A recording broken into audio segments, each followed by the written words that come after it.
Assalamualaikum warahmatullahi wabarakatuh.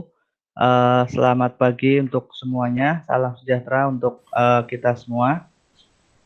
Ya, jadi selama perkuliahan mohon videonya dinyalakan, kemudian suara mikrofonnya dimatikan, kecuali nanti saya memberi instruksi untuk menyalakan mikrofon ya. Jika ada pertanyaan ataupun interupsi, boleh dinyalakan mikrofonnya. Oke, selamat datang di perkuliahan rekayasa perangkat lunak lanjut ya. Kebetulan kelas ini hanya satu kelas, jadi tidak ada kelas paralelnya di jam ini. Jadi saya hanya mengampu satu kelas. Biasanya satu kali Google Meet dua kelas. Ini kebetulan hanya satu kelas dan mahasiswanya saya cek di Siadin ada 14 ya. Ada 14 orang. Oke, tetap lanjut ya. Kita bisa private di sini. Tidak terlalu banyak mahasiswanya. Oke, ada beberapa hal yang akan saya sampaikan di pertemuan pertama. Oke, saya presentasikan sebentar.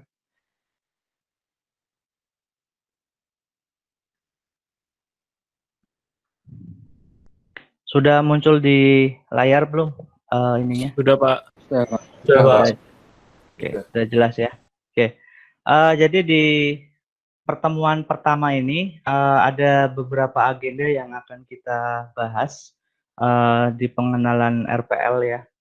Yang pertama nanti kita berkenalan, kemudian nanti kita melanjutkan di kontrak kuliah, kemudian ada nanti sedikit materi pendahuluan, lalu kita ada diskusi ya. Nanti di akhir kita akan berdiskusi, bisa berupa tanya jawab ataupun membahas perkuliahan selanjutnya. Ya, modenya seperti apa nanti kita bahas. Mau sinkronus seperti ini, jadi kita video conference terus-menerus atau kita mix dengan asinkronus ya, ada di video ya, seperti itu.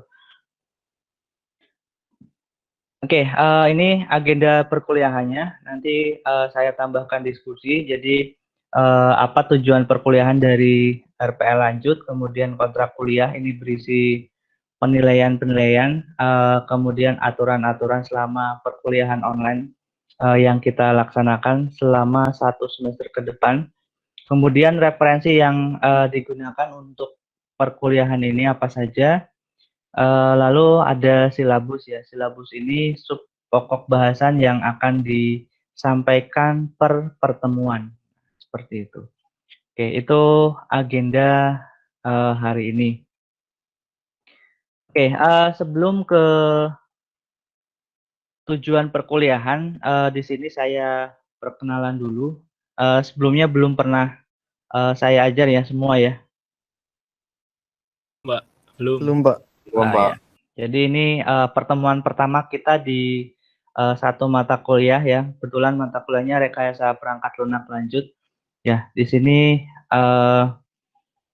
sebentar saya tampilkan profil saya dulu. Saya lupa copy di sini. Oke, sebentar saya tampilkan profilnya.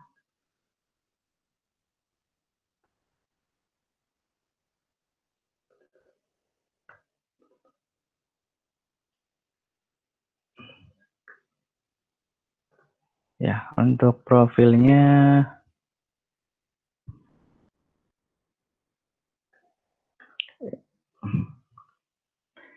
nah, ini untuk profil saya ya. Mungkin ada yang saya ampu di mata kuliah lain semester ini? Ada, Pak. Ada ya. Siapa ini? Rafianto. Nur Rafianto ya. Ya, kebetulan mungkin slide-nya ya sama ya karena saya yang punya. Jadi ini saya perkenalan lagi bagi yang sudah, bagi yang belum saya perkenalan. Di sini nama saya Giarosi Subiakto, mungkin sudah tahu di Siadin juga ada namanya ya. Saya lahir di Brebes 12 Februari 90. Ini riwayat pendidikan saya, mulai dari SD, SMP, SMA, kemudian S1 di Bandung.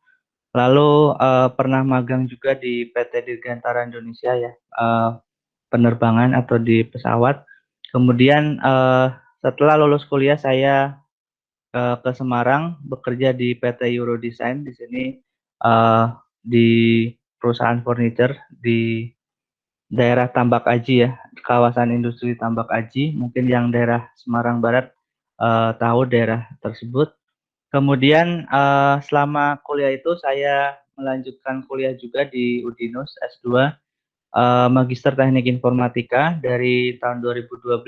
Kemudian tahun 2013 saya dapat beasiswa ke Malaysia, mengikuti beasiswa unggulan untuk kuliah di UTM.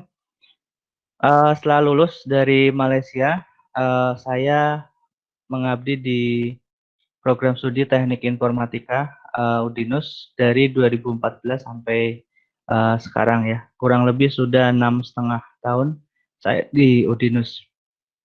Kemudian untuk kontak dosen di sini kalian bisa catat atau mungkin di grup sudah ada ya. Jadi yang posting-posting info itu nomor saya, nomor WA. Jadi nomor tersebut saya khususkan hanya untuk WA saja, tidak untuk SMS maupun untuk telepon ya. Jadi kalau ada keperluan dengan saya mengenai perkuliahan RP lanjut atau mau konsultasi yang lain yang berhubungan dengan perkuliahan, boleh menghubungi nomor tersebut ya. Atau kalau mau lewat email, bisa lewat email. Email resminya ada di situ, egia@dsn-acid. Kemudian di saat normal, misalkan harus ke kantor, saya ruangannya di ruang dosen TI H23. Mungkin pernah lihat saya, ruangan saya dekat dengan ruang Kaprodi ya, jadi mudah untuk dicari. Jam kerjanya Senin sampai Jumat jam 7 sampai jam 4. Kalau saat kondisi normal. Tapi kalau di kondisi di rumah saja ya, online seperti ini, kalian bisa menghubungi kapan saja, tapi tentunya saya balas ketika di jam-jam saya bisa buka HP seperti itu. Oke, ini profil saya. Ada yang mau ditanyakan?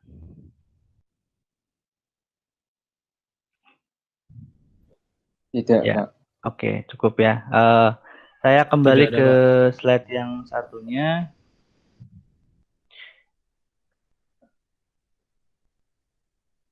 Oke, oke. Agenda yang kedua setelah perkenalan, untuk perkenalan mahasiswa nanti saya panggil di absen saja ya, karena tidak terlalu banyak. Nanti saya taruh di sesi diskusi. Kemudian jangan lupa nanti saat ini juga boleh absen sekalian di Kulino ya, karena rekap untuk absen yang akan diinputkan ke Siadin nanti adalah absen yang ada di Kulino. Gitu. Jadi kalian mohon setiap pertemuan nanti bisa absen sesuai jadwal kuliah. Misal ini ya kalian absen Jumat jam 9.30 sampai jam 12. Nah, di luar itu nanti kalian tidak bisa absen lagi. Ya, di Kulino sesuai pertemuan. Dan mohon diikuti formatnya ya. Di situ sudah saya beri format pertemuan 1, strip NIM-nya berapa, kemudian strip nama lengkap ya. Oke, kemudian apa tujuan perkuliahan kita di rekayasa perangkat lunak lanjut. Jadi mata kuliah ini merupakan lanjutan dari sebelumnya rekayasa perangkat lunak ya. Jadi lanjutan di sini kita nanti diharapkan bisa membuat aplikasi rekayasa web ya. Ini bisa beririsan dengan mata kuliah pemrograman web ya. Nanti akan saya jelaskan beberapa pertemuan ke depan tentang web engineering. Kemudian untuk analisis dan perancangannya kita gunakan konsep berorientasi objek ya. Kalau di rekayasa perangkat lunak kita menggunakan konsep yang terstruktur. Di situ kalian menggunakan DFD, data flow diagram, dan IRD ya. Kemudian kalau di rekayasa perangkat lunak lanjut, kalian akan lebih detail lagi membahas mengenai UML, Unified Modeling Language ya. Jadi analisis dan perancangan untuk konsep berorientasi objek. Nah, nanti ini akan terpakai ke depan kalian skripsi, kalian TA ataupun KP nanti pasti akan menggunakan diagram-diagram tersebut jika kalian membuat sebuah sistem atau perangkat lunak ya. Nah, itu tujuan perkuliahannya. Kemudian, nah ini kontrak kuliah secara default penilaian UTS, UAS, dan tugas. Totalnya 100%. Ya, ini bobot-bobot nilainya. Untuk UTS dan UAS karena ini online ya nanti otomatis ujiannya pun online di Kulino ya. Kemudian untuk tugas di rekayasa perangkat lunak lanjut ini saya tanya dulu di RPL dulu pernah dapat tugas SKPL belum ya? Belum, Pak. Belum ya. Spesifikasi kebutuhan perangkat lunak belum ya? Belum, Pak. Oh ya. Nah, oke, karena belum nanti kita akan belajar. Kalaupun sudah ya akan lebih baik. Mungkin ada beberapa yang sudah dapat, tapi kalau belum nanti saya akan berikan. Jadi di rekayasa perangkat lunak ini ada diharapkan kalian bisa membuat dokumen-dokumen, baik itu dokumen analisis maupun dokumen perancangan ya. Namanya kalau di analisis SKPL, spesifikasi kebutuhan perangkat lunak. Kalau di perancangan namanya DPPL, deskripsi perancangan perangkat lunak. Nah, itu nanti tugas besarnya itu kita buat dokumen dari aplikasi atau software yang kita analisis dan kita rancang. Selanjutnya, tugas-tugas yang lain nanti ada tugas individu maupun kelompok. Kalau tugas besar saya buat dalam bentuk kelompok nanti bisa 4 atau 5 orang ya. Jadi karena ini 14 nanti ada 2 kelompok 5 orang, 1 kelompok 4 orang. Kurang lebih seperti itu tugas besarnya. Tapi nanti tugas besar saya berikan setelah UTS. Kalau untuk tugas-tugas individu bisa jadi nanti ada review paper atau misalkan kita melakukan resume materi atau presentasi atau yang lain ya. Kemudian untuk kehadiran ini default by system juga, jadi harus lebih dari sama dengan 75%. Walaupun online, tolong jika tidak bisa hadir kalian minta izin ke saya ya sebelum perkuliahan dimulai. Jadi kalau tidak bisa hadir dalam video conference atau perkuliahan asinkronus lewat Kulino, mohon izin. Izinnya via WA saja sudah cukup. Asal menyebutkan NIM, nama, dan keperluannya apa, kenapa harus izin gitu. Nah, toleransi kehadiran 5 menit. Kenapa saya beri 5 menit saja ya karena online nanti kelas akan kita rutin mulai 9.35 kurang lebihnya seperti itu. 9.30 kita mulai tapi ada toleransi kehadirannya 5 menit. Nanti kita perlu diskusi juga di akhir pertemuan ini, apakah model perkuliahannya mau video conference terus atau di mix dengan video. Ya, jadi kalau video conference terus kan yang kuotanya terbatas kasihan.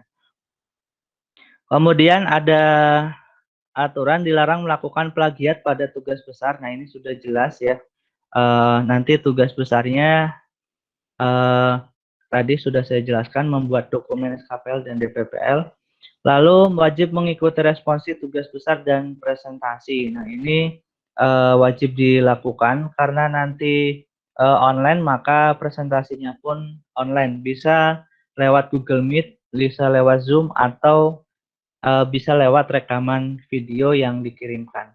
Nah, itu kurang lebihnya mode presentasinya seperti itu. Oke, untuk kontrak kuliah ada yang mau ditanyakan atau diinterupsi? Silakan dinyalakan mikrofonnya bagi yang mau menanggapi mengenai kontrak kuliah.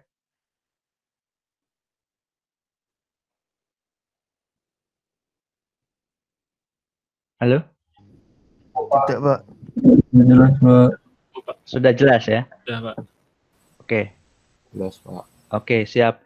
Nah, kalau sudah jelas semua, saya lanjutkan ke referensi. Nah, untuk referensi, ini ada beberapa e-book yang saya ambil. Yang pertama dari Roger Bashman, ini mengenai software engineering practitioner approach, jadi pendekatan praktisi edisi ke-8 tahun 2015. Kemudian ada Ian Sommerfeld, software engineering edisi ke-10 tahun 2015. Lalu ada Software Engineering Foundation, ini Software Science Perspective tahun 2008. Lalu ada Guide the Software Engineering Body of Knowledge version 3. Kemudian ada Modeling and Implementing Web Application dari Gustavo Rossi dan kawan-kawan. Oke, ini referensi-referensi yang digunakan. Selain nanti saya juga cari dari beberapa jurnal yang tidak saya cantumkan di sini. Kemudian akan lebih praktis nanti saya cantumkan di slide dan catatan perkuliahan. Jadi intisarinya saja yang saya ambil, tidak harus semua. Karena kalau dibaca semua ini bisa ribuan lembar ya. Oke, itu referensinya. Selanjutnya silabus ya. Untuk silabus ini merupakan rancangan subbab atau submateri yang akan kita bahas selama 1 semester. Untuk yang pertemuan pertama ini pendahuluan, jadi ini masih berupa draft. Nanti ke depan juga masih bisa berubah sesuai situasi. Yang pertama pendahuluan, kemudian yang kedua dan ketiga ini saya jadikan satu. Nanti ada overview dari mata kuliah RPL. Ya, mata kuliah yang di semester 4 ada analisis terstruktur, kemudian ada perancangan terstruktur. Ini kita overview, kita ulang lagi. Selanjutnya di pertemuan 4 dan seterusnya kita akan bahas web di mix dengan pengenalan object oriented analysis menggunakan UML. Kemudian yang ke-7 ini presentasi topik ya, bukan presentasi tugas besar, tapi topik di sini. Jadi di pertemuan 7 kalian menentukan topik apa yang akan kalian angkat. Perangkat lunak apa yang akan kalian angkat untuk dilakukan analisis dan desain. Jadi tidak usah khawatir dulu, nanti sambil jalan pasti akan menemukan jalannya seperti itu. Oke, ini silabusnya. Kira-kira ada yang mau ditanyakan? Saya tuliskan sampai dengan UTS dulu. Nanti setelah UTS baru lebih lengkap lagi. Ada yang mau ditanyakan silabusnya?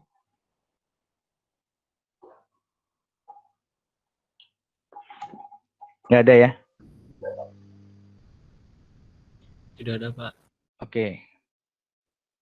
Nah, selanjutnya saya ke materi pendahuluan. Di sini sekedar overview saja dari mata kuliah rekayasa perangkat lunak. Jadi di rekayasa perangkat lunak ini ada namanya siklus hidup perangkat lunak.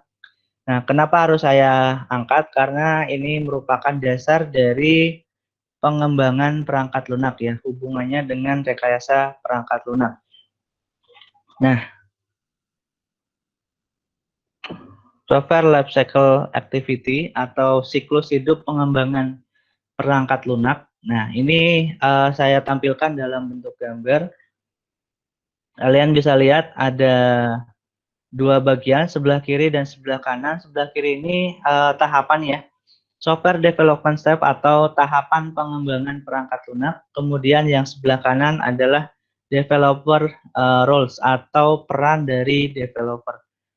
Di sini saya bagi menjadi 5 peran developer. Ada analis, desainer atau perancang, kemudian ada programmer, ada tester, ada trainer. Ya, kalau di mata kuliah lain hanya bagian kecilnya saja, misalkan di testing berarti hubungannya dengan testing saja. Kalau di rekayasa perangkat lunak, apalagi rekayasa perangkat lunak lanjut, berarti mencakup semua tahapan di sini, ya. Baik dari tahapan awal, yang pertama adalah melakukan requirement analysis dan definisi. Jadi mendefinisikan, menganalisis kebutuhan apa saja yang perlu digunakan untuk membangun perangkat lunak, ya. Jadi misal kita akan membangun perangkat lunak di domain kesehatan. Nah, apa saja nih kebutuhannya? Misalkan mau membangun perangkat lunak untuk data pasien COVID. Nanti kebutuhan apa saja, persyaratan apa saja, requirement apa saja itu perlu kita kumpulkan. Nah, tugas dari requirement analysis dan definition ini dilakukan oleh seorang analis. Nah, setelah analis menyelesaikan tugasnya, kemudian dilakukan sistem desain dan program desain oleh seorang desainer, ya, desainer program di sini, baik desain sistemnya maupun program secara keseluruhan. Nah, setelah didesain baru dilakukan implementasi atau pengkodingan oleh seorang programmer di sini, ya. Mungkin yang paling familiar di sini adalah programmer, ya, karena orang yang melakukan coding. Kemudian setelah diimplementasikan oleh seorang programmer, ini dilakukan pengujian, ya, oleh tester, baik pengujian unit, integration maupun sistem. Nah, kalau unit ini bagian terkecil dari sebuah program, ya, sub-sub program. Kemudian ada integration testing, ini penggabungan, ya, atau integrasi dari unit-unit testing. Setelah itu secara sistem, secara keseluruhan ini mencakup software, hardware dan lain sebagainya. Ini dilakukan pengujian menjadi sebuah sistem testing dilakukan oleh tester. Lalu ada sistem delivery. Setelah dilakukan pengujian dan lolos uji, nanti akan dilakukan delivery atau training oleh seorang trainer, ya. Jadi aplikasinya akan di-deliver ke user. Nah, user untuk menggunakan ini diperlukan seorang trainer. Atau kalau dalam aplikasi-aplikasi atau software yang dijual biasanya ada namanya buku panduan user atau user guide. Nah, setelah di-deliver ternyata ada masalah atau ada upgrade version, nanti selanjutnya dilakukan proses maintenance atau pemeliharaan. Nah, ini tahapan dari pengembangan perangkat lunak. Nah, ada yang mau ditanyakan? Ini sebagai pengantar saja. Ada yang mau ditanyakan? Dari software lifecycle activity atau aktivitas pengembangan perangkat lunak? Pak, saya mau bertanya, Pak. Ya, silakan. Namanya siapa? Nama saya Nathanael Federico.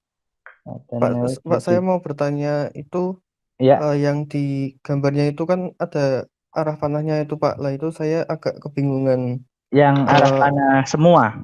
Iya, yang dari yang apa orang-orangnya itu ke sub-subnya. Oh, gitu. Gini ya. Jadi ini kan analis dia punya tanggung jawab untuk melakukan ini ya, requirement analysis dan definition, ya. Nah, garis-garis panah ini sesuai perannya, lihat. Nah, kalau desainer kan berarti dia sistem desain, kemudian bisa juga melakukan program desain. Jadi semua desain ini dilakukan oleh desainer, tentunya berkolaborasi dengan programmer. Nah, jadi ini tidak lepas tanggung jawab begitu saja, ya. Jadi kenapa ini tersambung? Nah, ini ada namanya koordinasi. Jadi kalau dalam satu tim developer ini ada namanya koordinasi. Makanya garisnya ini tanda panahnya nyambung-nyambung semua.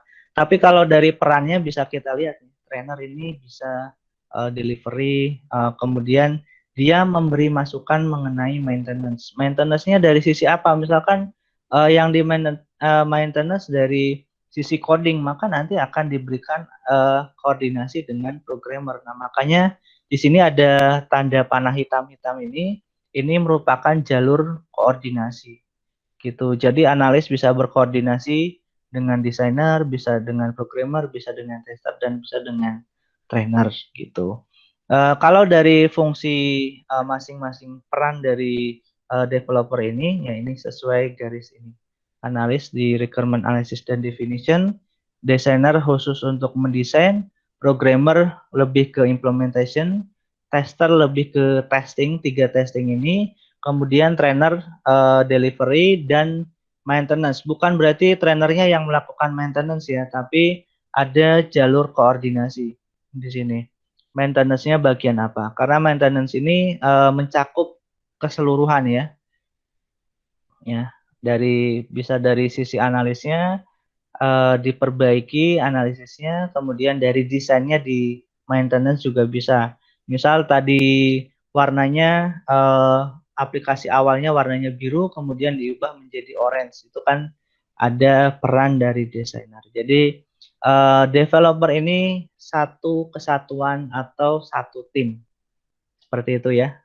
Mas Nathaniel, Federico, sudah jelas atau masih belum? Cukup jelas, Pak. Oke.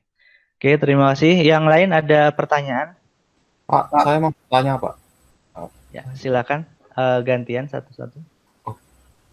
Siapa dulu? Silakan. Uh, Disebutkan namanya. Freddy Haryono. Sebentar. Freddy Haryono ya. Gimana Mas Freddy? Saya mau tanya, Pak. Berarti setelah melakukan step demi step itu harus dilakukan maintenance atau boleh lanjut secara langsung, Pak?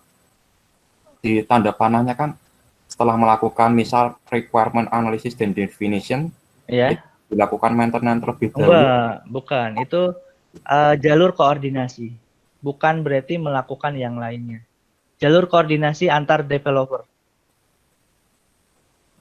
Jadi tidak setiap tahap terus di maintenance, tidak. Jadi maintenance ini akan ada ketika sistem sudah di-deliver, aplikasinya sudah di-deliver nih. Misalkan kalian satu tim membuat softwarenya di-deliver ke user. Dari user kan ketahuan, user kan biasanya lebih paham, oh ini masih kurang ini. Nah, nanti dari situ, dari user akan memberikan feedback kepada developer ini, nanti diberikan masukan, kira-kira yang kurang apa. Misalkan warnanya terlalu mencolok, ini warnanya merah, tolong diganti menjadi warna yang soft. Nah, nanti ada koordinasi di situ. Gitu, Mas. Oh iya, Pak. Oke, Mas Freddy sudah ya. Ya. Lagi tadi, kayaknya ada lagi tadi. Ya, Nur Afianto, Pak. Ya, Nur Afianto. Itu perlu tim ya, Pak? Ya, developer. Iya, emang perlu banget tim gitu, Pak? Yo jelas. Kalau developer profesional pasti ada timnya. Jadi ya kalau biasanya kalau kalian menemukan ya satu orang jadi semua. Ya itu berarti belum profesional. Kalau yang sudah profesional ini dia pekerjaannya akan lebih spesifik. Kalau saya seorang tester ya saya tester saja. Jangan mengerjakan coding.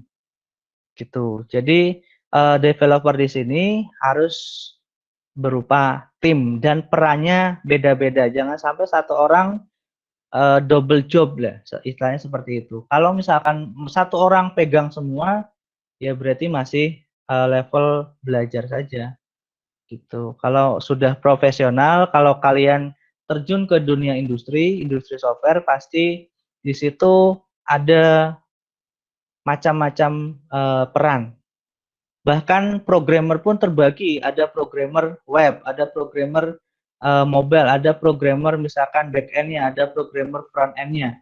Nah, itu akan lebih detail lagi. Desainer pun sama, ada desainer UI, ada desainer UX, ada desainer programnya, ada desainer arsitekturnya. Ini nanti banyak sekali kalau kita breakdown. Jadi kalau yang ideal, ini ya idealnya sebuah developer itu berupa tim dengan peran masing-masing. Itu ya Mas Nur Afianto. Ya Pak. Ya. Ada lagi yang lain pertanyaan? Mungkin sebelum Mau bertanya Pak, ya silakan, siapa namanya? Muhammad Fatani Rasis. Ya, gimana Mas? Kalau semisal ada klien untuk ingin membuat sebuah produk itu kan pasti membutuhkan developer program. Ya. Itu yang kan kita harus minta analis dulu dari seorang analisis itu. Ya. Ya terus setelah program itu jadi itu bakalan program itu diberikan oleh trainer apa analisnya itu Pak? Semisal programnya udah jadi, yang berkontak langsung dengan klien itu siapa? Ada namanya manajer proyek. Nah, kalau kalian pernah belajar mata kuliah manajemen proyek, pasti ada namanya seorang manajer project manager ya. Namanya project manager atau manajer proyek. Jadi dia yang membawahi baik developer, baik sponsor maupun yang lain. Jadi dia yang bertanggung jawab. Seperti itu. Gitu ya Mas siapa? Fatani. Muhammad Fatani. Ya. Ya, ada lagi nanti manajer proyeknya. Kalau kalian belajar di mata kuliah manajemen proyek pasti ada namanya project manager seperti itu. Oke, ada lagi? Ya, Saya ya siapa namanya? ya Pak, lanjut Pak. Oh ya lanjut. Karena pertemuan pertama saya nggak lama-lama, ini materinya sudah selesai tuh kayaknya. Oke, terima kasih. Tapi kita ke sesi diskusi ya berarti ya. Oke, kita ke sesi diskusi di sini. Perkuliahan pertama cukup sebagai pengantar saja, pemanasan saja, nggak usah lama-lama. Diskusi di sini kira-kira perkuliahannya nanti mau conference seperti ini atau saya mix dengan video atau seperti apa? Silakan masukannya. Suaranya dinyalakan mikrofonnya kalau mau ngomong. Mix dengan video Kalau Pak. saya Mix aja. Mix ya. Ya. mix aja, Dari mix video aja Pak. Di mix. Oke. campur-campur saja. Campur ya. Biasanya saya perbandingannya 4:1 ya. Jadi satu video conference nanti selanjutnya saya beri video. Gitu. Jadi kasihan juga kalau misalkan harus video call video conference terus-terusan ya. Apalagi tidak hanya satu mata kuliah. Kalian kan kuliahnya pasti banyak ya, minimal 7 mata kuliah. Jadi kalau yang kuotanya lebih-lebih sih nggak masalah, tapi kalau yang misalkan di desa atau apa ya, nanti rekaman ini pun akan saya upload nanti di YouTube ya, seperti itu. Oke, nanti ada saya kasih linknya, rekamannya. Bagi yang putus-putus ataupun mengikuti konferensi ini tapi tidak jelas suaranya atau apapun, nanti saya beri videonya seperti itu. Oke, selanjutnya sambil diskusi, mungkin nanti ada pertanyaan. Ini saya perlu berkenalan juga biar saya tahu wajahnya siapa saja. Ini ada 3 yang masih dimatikan. Nathaniel Frederico, videonya bisa dinyalakan. Mas Bintaroni, ada nggak nih? Bintaroni Widya. Oke, saya panggil ya satu persatu nanti sekaligus untuk absen. Kemudian absen juga bisa kalian lakukan di Kulino. Jangan lupa setelah ini absen di Kulino ya. Siapa? Ya. Mas Bintaroni ada ya? Bisa oke kalau ada orangnya. Ya, Bintaroni dinyalakan speakernya, jawab hadir gitu aja. Bintaroni Widya Saputra Hadir Pak. ya. Muhammad Najmi? Muhammad Nazmi ada? Oh, kayaknya nggak hadir ya. Muhammad Nazmi. Oke, Mas Bintaro ini bisa dimatikan ininya. Muhammad Nazmi nggak ada. Pavian Aldo Hermawan. Hadir, Pak. Ya. Ataniel Kevin Santoso. Hadir, Pak. Ya. Albertus Fernando Santoso. Hadir, Pak. Hasan Aminda. Hadir, Pak. Ya. Nathanael Frederico tadi sudah ya ada. Hadir, Pak. Andreas Yulianto. Hadir, Pak. Freddy Haryono. Hadir, Pak. Muhammad Fatani ada ya tadi ya. Hadir, Pak. Haidar Hasan. Haidar Hasan, Mas Haidar Hasan mana nih? Hanya ada videonya, orangnya nggak ada nih.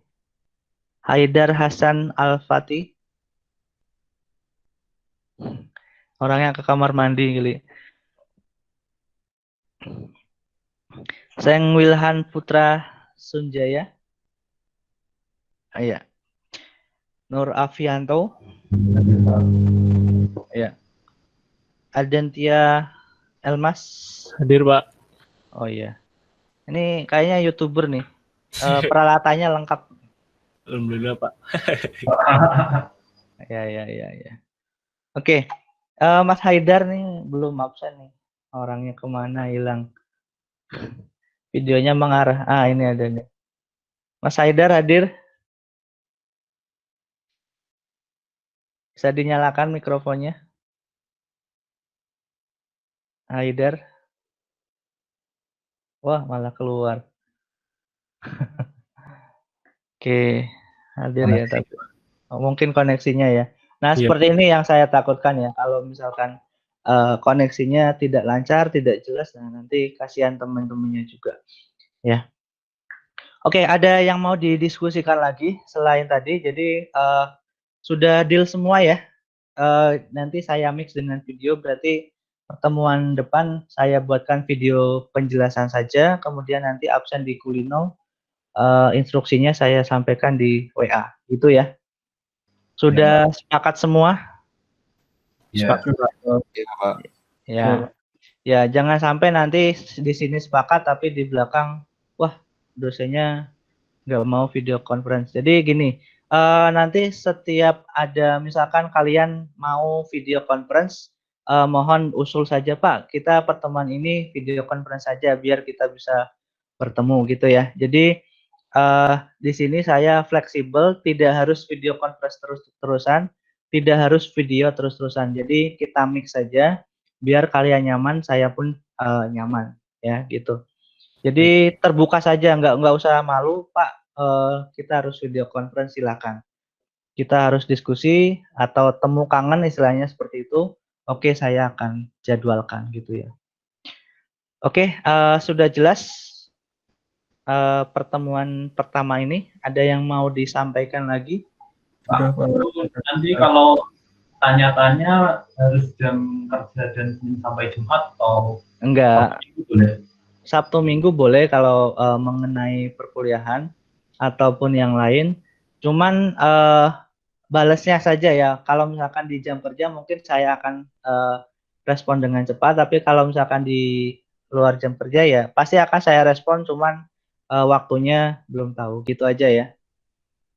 Ya, nggak masalah karena kita online gitu. Kalau online kan kita bisa di mana saja, kapan saja. Cuman yang membedakan adalah waktu responnya saja gitu. Gitu ya semuanya.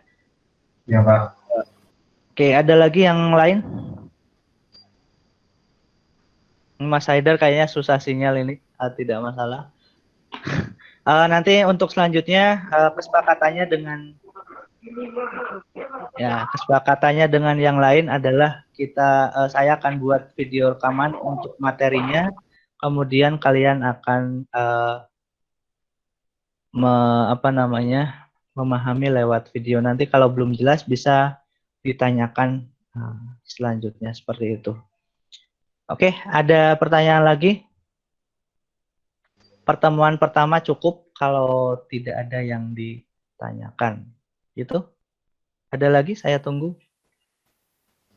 Belum. Tidak ada, Pak. Oke, cukup ya. Cukup ya. Jadi pertemuan pertama kita istilahnya perkenalan dulu sama istilahnya pemanasan dulu. Selanjutnya nanti bisa kita diskusikan.